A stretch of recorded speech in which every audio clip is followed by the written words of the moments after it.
नदी की तरफ बिल्कुल भी मत देखना और कुछ भी सुनाई दे ध्यान मत देना। पिताजी नदी का किनारा आने पर इस तरह से क्यों डर गए? ये दोनों नदी किनारे से गुजर रहे थे, तभी पानी की आवाज आने लगी, जिसे सुनकर पिता ठिठक सा गया, लेकिन उसने नदी की तरफ नहीं देखा।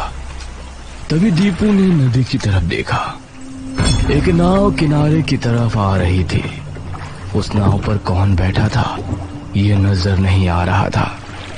जैसे जैसे वे किनारे पर आई तो दीपू ने देखा वो एक औरत थी जिसका आधा चेहरा घूंघट से ढका हुआ था। किनारे पर आकर वो रुक गई और हाथ के इशारे से दीपू को बुलाने लगी। पिताजी, वो हमें बुला रही है। ये सुनकर पिता बुरी तरह डर गया। मैंने कहा था ना, उसकी तरफ मत देखो, अब भागो जल्दी से। ये दोनों अब वहां से तेज तेज भागने लगे और वो नाव वाली औरत वहीं खड़ी रह गई।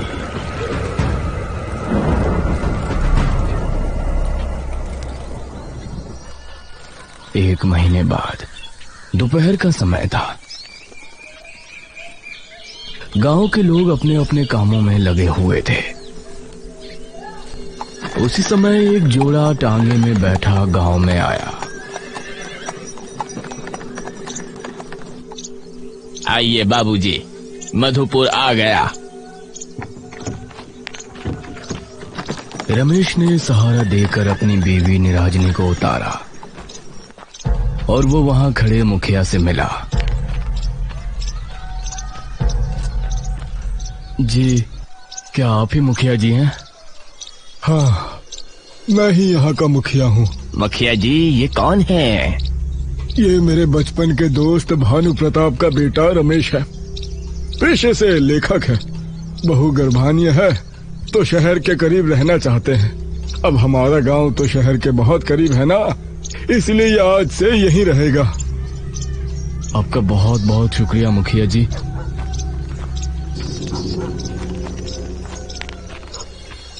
रमेश और निराजनी एक घर में रहने लगे जो नदी के करीब ही था। रमेश एक अच्छी सी कहानी लिखना चाहता था और अपनी नई कहानी शुरू करने की तैयारी में था। रात के 10 बजे मोहिनी और मोहित हाथ थामे टहल रहे थे। मोहित, तुम हमारे रिश्ते की बात अपने बाबूजी से कब कर रहे हो? अरे करेंगे भाई, अभी पहले बलवीर भैया की शादी तो होने दो, वरना बाबूजी कहेंगे बड़े की शादी नहीं हुई और छोटा फुदक रहा है। नदी किनारे अजीब सी शांति छाई हुई थी। चलती हवाएं माहौल को सुहाना बना रही थी। ये दोनों भी बातें करते करते नदी किनारे पहुंच चुके थे। कितना सुहाना मौसम है ना? हाँ, नदी भी कितनी खूबसूरत लग रही है। दोनों नदी किनारे बैठकर बातें करने लगे। कितना अच्छा होता कि कोई माझी होता तो हम दोनों उसकी नाव में नदी की सैर कर सकते। हाँ, बहुत अजीब बात है कि हमारी नदी में माझी क्यों नहीं आते, वरना मन तो मेरा भी बहुत करता है। तभी पानी की कलकल की आवाज आनी शुरू हुई। दोनों को सामने से वही नाव आती नजर आई जिसके अंदर घूंघट वाली माझी बैठी थी।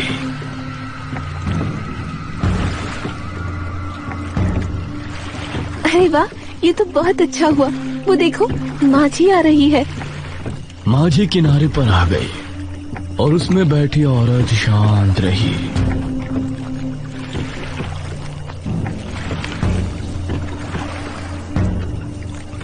काकी, क्या आप हमें नदी की सैर करा लाएंगी? इस पर उसने हाँ में सिर हिलाया। अरे वाह, चलो। दोनों एक एक करके उसकी नाव में बैठ गए और फिर उस औरत ने नाव चलाना शुरू किया। धीरे धीरे नाव आगे बढ़ रही थी। पानी की आवाज बहुत ही मधुर लग रही थी और ये दोनों बहुत खुश थे। मोहिनी ने पानी हाथ में उठाकर मोहित पर फेंका। ये लो। अरे तो मोहित ने भी वही क्रिया दोहराई और फिर दोनों हंसने लगे। नाव अब नदी के बीचों बीच थी और वो माझी बिल्कुल चुपचाप नाव चला रही थी। ये कुछ बोल क्यों नहीं रही है? जी क्या आप सच में कोई माझी है या फिर आप भी हमारी तरह शहर को निकली हैं? ये सुनकर वो औरत तेज तेज चप्पू चलाने लगी। नाव की रफ्तार बढ़ गई और ये दोनों शांत भाव से उसको देखने लगे। तभी हवा चली और उसके चेहरे से घूंघट हट गया। उसकी चाल, चमकती आंखें और भयानक चेहरा जैसे ही इन दोनों ने देखा तो इनके डर का ठिकाना नहीं। मोहिनी उसका चेहरा देख सहम गई और बेहोश हो गई।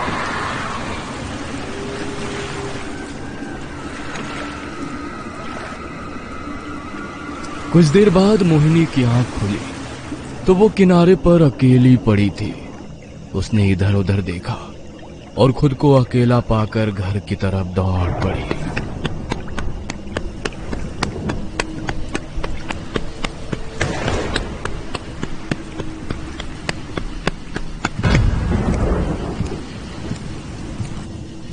मोहिनी, अरे तुम कहाँ गई थी और कहाँ से आ रही हो इतनी रात में? मोहिनी बहुत डर में थी लेकिन अपने पिता को मोहित के बारे में बता नहीं सकती थी, इसीलिए वो चुप ही रही और उसके पिता ने उसे घर के अंदर भेज दिया। उसको मोहित की चिंता हो रही थी। शाम होने पर उसको अजीब अजीब आवाजें सुनाई देने लगी, जैसे कि कोई माझी तेज तेज चप्पू चला रही हो। ये चप्पू की आवाज यहाँ कैसे आ रही है? उसने खिड़की खोलकर देखा तो उसको अपनी आंखों पर यकीन नहीं हुआ। उसने देखा कि सामने वही औरत नाव के अंदर खड़ी है। उसकी माँ उसकी चीख सुनकर वहां पहुंची। क्या हुआ बेटा? मोहिनी ने खिड़की की तरफ इशारा करते फिर से देखा। माँ वो? लेकिन इस समय खिड़की के बाहर उसका बगीचा नजर आ रहा था। ये देखकर मोहिनी के मुंह से आगे कुछ नहीं निकला। रात होने पर मोहिनी सोने के लिए बेड पर पहुंची। करीब 1 बजे जब वो गहरी नींद में थी तभी उसको अपने पैरों पर कुछ गीला महसूस हुआ और उसकी आंख खुल गई। कौन है? लेकिन आंख खोलते ही उसने पाया कि उसका बेड नदी के बीच तैर रहा है और वही घूंघट वाली औरत अपनी नाव में बैठी उसकी तरफ आ रही है। ये सब क्या है? मेरे साथ क्या हो रहा है? क्यों मेरा पीछा कर रही हो? तभी उसे किसी ने हिलाया तो वो अपने सेंस में आई। उसने पाया कि वो अपने कमरे में ही है और उसके माँ बाप उसके पास ही हैं। क्या हो बेटा, तुम इतनी अजीब बर्ताव क्यों कर रही हो? मोहिनी कस के अपनी माँ के गले लग गई और फिर उसने अपने माता पिता को सब कुछ बता दिया। ये क्या किया तुमने? अरे नदी पर गई और उस माझी की नाव में भी बैठी और ये सब आप बता रही हो? पिताजी, मैं वहाँ मोहित के साथ गई थी, इसलिए डर की वजह से आपको बताया नहीं। आप उसे पसंद कहाँ करते हैं? ये सुनकर मोहिनी के पिता ने उसकी माँ की तरफ देखा और मोहिनी को आश्वासन दिया। वो मोहिनी का खास ध्यान रखने लगे, लेकिन मोहिनी को हर जगह वो माझी दिखाई देती। मोहिनी ऐसे में मोहित को बहुत याद कर रही थी और इससे तंग आकर उसने फैसला किया कि वो उस औरत से जाकर मिलेगी और मोहित से उसके बारे में पता करेगी।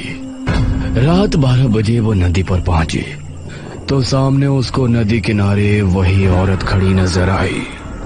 तुम क्यों मेरे पीछे पड़ी हो? और मेरा मोहित कहाँ है? क्या किया तुमने उसके साथ?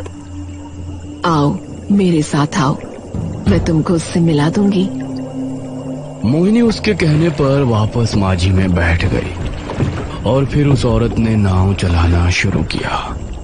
जैसे जैसे औरत आगे बढ़ रही थी मोहिनी के दिल की धड़कन भी बढ़ती जा रही थी। कुछ देर चलने के बाद